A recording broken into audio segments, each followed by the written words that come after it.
आज चाहिँ सँगै मेरो गाउँ नुवाकोट घुम्न जाऊँ है त। Let's go. फर्स्ट डेस्टिनेसन चाहिँ थियो हाम्रो फ्यामिली ओन्ड ट्राउट माछाको फार्म। यो चाहिँ मेरो बुबा अनि ठुलो बुवाले मिलेर गर्नुभएको फ्यामिली बिजनेस हो।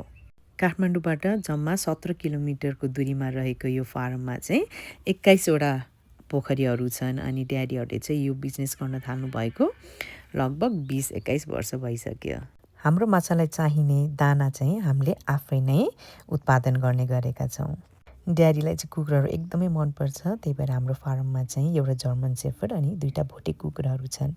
त्यसपछि हामी लाग्यौँ हाम्रो दोस्रो डेस्टिनेसनतिर। दोस्रो डेस्टिनेसन पनि रहेको छ फ्यामिली ओन्ड बिजनेस नै। म चाहिँ अहिले छु ढलानगढ एग्रो रिजोर्ट प्राइभेट लिमिटेडमा।